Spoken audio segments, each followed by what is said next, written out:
With the introduction of the African leopard to Planet Zoo, we officially have the Big Five in the game. What are the Big Five, though? Well, I'm glad you asked. Let me introduce you to these iconic African animals. The Big Five are known as the most difficult animals to hunt in real life. However, we're going to be making a beautiful zoo centered around these fantastic animals. What are they, though? Let's talk about that. The African leopard is a master of stealth. It uses the spots on its body to blend right into the bush. Most of the time, you'll find them high up in the trees, waiting for the perfect moment to pounce on their prey, or possibly eating it up there. We have the African lion, known as the king of the beasts and the king of the jungle. The African lion is a true symbol of power and strength, though the females really do all of the work. #girlboss. The African buffalo is often forgotten about when it comes to the Big Five, but don't let that stop you from appreciating them. They are big, they're stocky, and they're menacing. I would not want to mess with one of these cows. The rhinoceros, which there's two different kinds of rhinoceroses, we're going to be talking about the black rhinoceros. They are a fantastic member of the Big Five. They have huge horns, and they're surprisingly fast across the grasslands. Definitely a force to be reckoned with. And last but certainly not least, we have the African elephant. I mean, what can I say about this magnificent creature? They are beautiful, they're incredible in every single way, and I'm so lucky to have been able to have these guys at my local zoo for so long.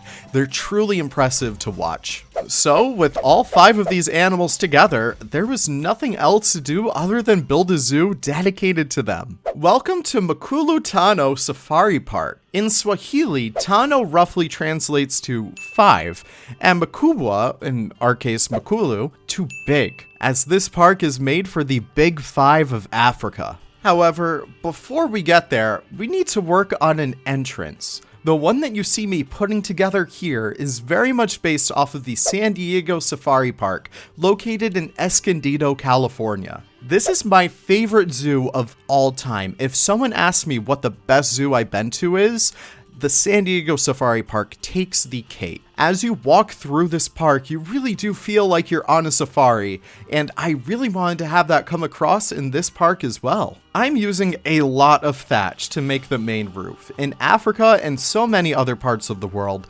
thatch is the main roofing element of choice, especially for rural areas. While it's only made out of palms or grasses, it's extremely strong. It can last over 70 years if maintained well. Of course, that doesn't really matter here. We're using it because it looks good. I really wanted this entrance to feel a lot more natural, so what I'm using here as well are the North Africa plaster pillars. They have this incredible organic looking texture on them, which I think helps it blend a lot more into the natural environment around our park. With a few other details and some other stuff we'll see at the end of the video, this entrance is shaping up extremely well, but now we can get planning on the actual structure of our park. I've been doing this method that you see before you for quite some time now. I basically take these footprints of what I want my habitat shapes to look like, and then I kind of just mix and match them to where I feel like they would fit best. Doing this gives me a great idea of how sightlines can come to be, of how I want areas to lead into other areas as well. It's such an awesome way to help plan out a zoo, and I'll have a whole video on this soon. But this is my main way of madness, and I hope you guys can see it all come together. And as you can see from above, our entire park is planned with the entrance area with the entrance animals leading into the Big Five. We're not going to be working on the Big Five habitats just yet, but we have some friends from the Zookeeper's Animal Pack joining us relatively soon. But before we get that far, let's talk about the structure of this park and how I decided everything fits together. I've settled on this route, which is exactly how I want your journey to take you. You start on the right with the African leopard, of course. The model for it came out beautiful, and there's 3 different variants we'll showcase in this park. It'll serve as a fantastic transitionary habitat outside of the kind of forest forested, kind of jungly area that we're gonna put together in a little bit. It's gonna be so full of climbing frames, of trees, so that our leopard can be able to maneuver right above guests' heads. I can't wait to build for that. From there, you start to make your way into the black rhinoceros habitat. Black rhinos are actually browsers as opposed to white rhinos, which are grazers, so I want to make sure that the forest still continues a little bit into their habitat to make sure that they have plenty of organic bushes, plenty of organic trees for them to munch on. After that, we open up to the crown jewel of the entire safari park itself. The African elephant will stand right in the middle of the entire park. As you exit that main entrance of the park, you get a beautiful view of this entire watering hole effect that I want this to have. And then you can see elephants just grazing, just interacting in the background. I cannot wait to build for them. Once you've had your fill with the elephants, which guess what? They're gonna have a little friend in there. I can't wait. Then, once you've had your fill with the elephants, you make your way over to the lion habitat. Lions are extremely iconic when it comes to the iconography of Africa, so we're going to be giving them a very iconic habitat. I cannot wait to build for that. Then, as you slowly start to transition your way back into the jungle, we'll be looking at a lovely Cape Buffalo habitat, where it starts to get a little bit more forested. Now, that's a good lot of planning right there, but I think that this zoo still needs a little bit more to fit the bill of what I'm imagining. Hey, remember how I said this entire zoo is kind of based off of the San Diego Safari Park? Yeah, we're gonna go even crazier with that. At the San Diego Safari Park, you walk through some beautiful forested trails to get to the actual open savannas. In fact, the entrance plaza is hardly a plaza at all. It's all forested and closed off, which is kind of exactly what I wanted to go for this entrance. But before we do that though, what I wanted to build is kind of a weenie as you walk in. A weenie, if you didn't know, is an architectural element in park design that you're supposed to walk towards. Think of Cinderella's Castle or Expedition Everest or the Hogwarts Castle. Something that kind of calls you in towards it, something that draws you into the park. In our case, I wanted to go for a little bit of an older style colonial building, inspired off of this one that I found from Lagos. I fell absolutely in love with the different colors working in tandem with each other on this building. Subdued pinks, teals, tans, creating a story within the building itself. The details of the fences above, the shuttered closed windows, something about it felt mysterious, and that's kind of what I want you to feel as you walk through like a beautiful damp forest with something eerie behind the trees just waiting for you to explore it. The most exciting part about colonial architecture is like all these details that you can hide in here. From the small plaster pieces of the Africa Pack to like the classic pieces from the base game, everything just works so well in tandem over here, and I think it came out great. But there's still a lot of work that we can do in detailing it, but let's get working on some animal habitats. With the release of the Zookeeper's Animal Pack, we get 4 African species. Kind of upsetting to some people, but I think we should make the best of it. The African spurred tortoise, the cockerel Sifak, and the Kirk's Dik-Dik will all have special habitats on our little walking trail over here. Oh, only mentioned 3 of the 4? Well, the Hamadryas baboon is going to be in one of our next habitats in the next episode, based off of a real mix at a real-life zoo, one that I've actually toured on this channel before. Can you guess the one? Well, 3 animals is not the best, so I think we can include a lot more animals from Africa in here. I would feel so amiss not including meerkats in a zoo of this caliber. They're absolutely adorable to watch scurry around and interact with each other, so of course we had to have them be the welcoming animal in this area. The Fossa is also one of my favorite animals as well. I think it might be one of the best looking animals in Planet Zoo personally, and I think that they're gonna set themselves up to be lovely neighbors with the Sifakas. So, without further ado, let's get to work. What we're gonna start off with is the meerkat habitat, which they share with the lovely African crested porcupine. These are excellent entrance animals for any zoo in Planet Zoo or in real life. They scurry, sniff, and flinch around a lot, which makes them very entertaining to watch. And they're fairly confident species too, both of them, so they don't really mind the big crowds as they start to shuffle in. Their habitat has relatively low fences, and I wanted to make use of some of the new fancy metal pieces that we got, so we make a custom fence for both viewing and one for containment. And don't you worry, these will all be available on the workshop at the end of this episode. Their habitat also has a bunch of enrichment items for them to use, including some burrows and even some tunnels for them to hide in. Overall, this habitat came out very well. Meerkat habitats in real life tend to be a little bit more on the boring side, but I'm fairly happy with how beautiful we were able to make this one come out. Next, we start to build a nice and tall exhibit for the Fossa. Since I want the theme to be the same, I used the same fences from before, but instead of making them from scratch, I make them 5 times as tall and edit the same exact blueprint I was working off of to begin with. This way, we don't actually have to do any dreaded netting, which can give them a ton of climbing space. This habitat was so fun to put together, especially because of the centerpiece Tsingy cliff pieces from NicholasLionRider. The Tsingy cliffs, if you are unaware, is a beautiful natural wonder found in Madagascar, and I would be remiss to not include stuff like that in here. One of my favorite exhibits in real life is at the Bronx Zoo, and it's their Sifak habitat. They have these beautiful Tsingy cliffs that you see just scoping around like the sides of the habitat. It's beautiful, and I would be remiss not to have something like that kind of in here. I know it doesn't look entirely natural within this exhibit, but I like the idea of it.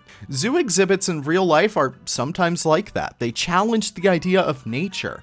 The idea of blending in kind of creates a fun challenge of balance. Speaking of balance, we bring in a ton of different plants to this exhibit too.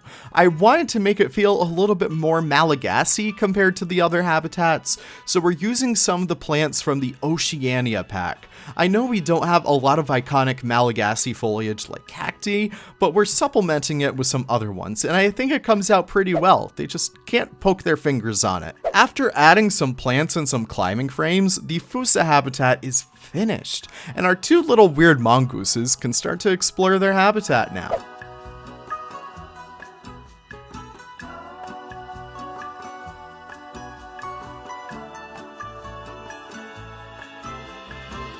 Let's keep up this Madagascar theme. I'm having such a fun time with it. These Sifakas are incredible looking, and they have their own little leaping animation, so let's build for them a little bit. I wanted to give these guys a huge habitat. They love to leap from tree to tree in real life, and while I don't exactly do that in-game, I still wanted to give them plenty of arboreal space. We're going even crazier with the cliffs this time around, and from connecting them up with all the ropes, with branches, and anything else we can get their hands on. In real life, zoos often make climbing frames out of anything they can really get their hands on, so that's what I am exactly doing in here, and I like to do this method in my own zoos as well. After some particular foliage placement, as well as a fun little water feature, I love that waterfall, I would call this habitat pretty much complete. With all of that said, our first 3 habitats are now complete. While these animals don't really follow the clack monogram too well, real ones know, this is still such a fun opening opportunity to this zoo that I'm so happy with how well it came out. But there's still so much left to do on this trail, so let's continue on.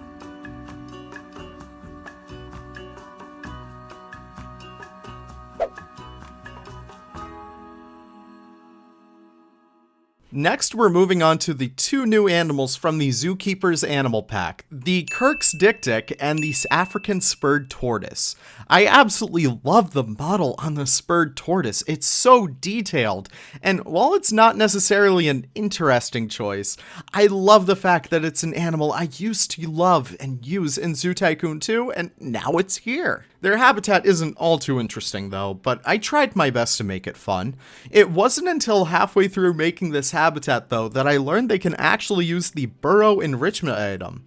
In hindsight, I probably should have based their habitat around that, but still, I love how well it came out. They have this bit of a secluded area down where they can hide from the rain or the guests, but the sun shines perfectly down on the area in front of the guests, and I even put some enrichment up there so that they're more enticed to come up to a better viewpoint for the guests. After some additional foliage as well, their habitat looks very beautiful, and it turned out pretty well. The low fences, especially right next to the guests, give them a little bit of an opportunity to pet them in real life if this were really the case, but I really do love how well this came out. It feels so natural, and it feels like a pretty good habitat for these guys. Across the way, we get started on the Kirk's Dik-Dik habitat too. While I only have a couple of these guys in here, I felt it's one of my favorite animals. They deserve a little bit more space, so I wanted to give them a little bit more of a unique habitat. I have their habitat split up into two different halves.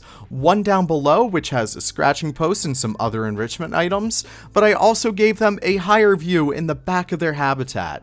I'm hoping that this will work out enough to the point where it has an open savanna effect with the African buffalo habitat that's going to go right behind them. I really love how this habitat looks most of all. The others are so unique, but this one feels so natural. It feels like they're just going to jump right out of the grass. Alright, I think we can call it there. Now, I've done a lot of off-camera building just to help this area come together. I've, of course, used Lion's modular signs in here, and I've added a whole bunch of guest enrichment, guest education, and stuff like that as well, and I think it came out beautiful. One of my favorite features that I even included in the entrance too is once you switch the game to nighttime, you can actually see this beautiful, beautiful representation of the stars right above you as you enter the safari park. Maybe we'll have a night safari in here, who knows? Now I know this park is made to showcase the big five of Africa, but Africa has so many different species in here that we really just couldn't have 5 animals. We had to have a lot more representation of species in here, so I'm so thankful that the Zookeeper's animal pack brought in 4 different African species for us to use so we can make these lovely little walking trails. But let me know what you guys have to say. What are your thoughts on this zoo so far? This is going to be a 2-episode zoo, so it's going to be very quick compared to my other series. I'm still working tirelessly on my other parks too, so keep that in mind. I'm working on those behind the scenes. I have some lovely stuff planned for those, but just keep that in mind. I am so thankful that you guys were able to stop by Mkulu Tano because it was such a fantastic little project to put together. Everything that you saw here will be on the workshop for Planet Zoo. All the fences, all the tiny little details, and even some of my custom crates in here, you might have noticed those. They will all be on the workshop, so keep your eyes peeled for that. But thank you guys so much for watching. Be sure to stay tuned for our next episode where we do build for the big 5 themselves, and even the little 5. Keep your eyes posted for that. Thank you guys so much for watching. I really do appreciate it. Be sure to stay subscribed if you are. And with that being said, have the most wonderful of wonderful days, and I'll see you all in the next video. Take care, and bye-bye.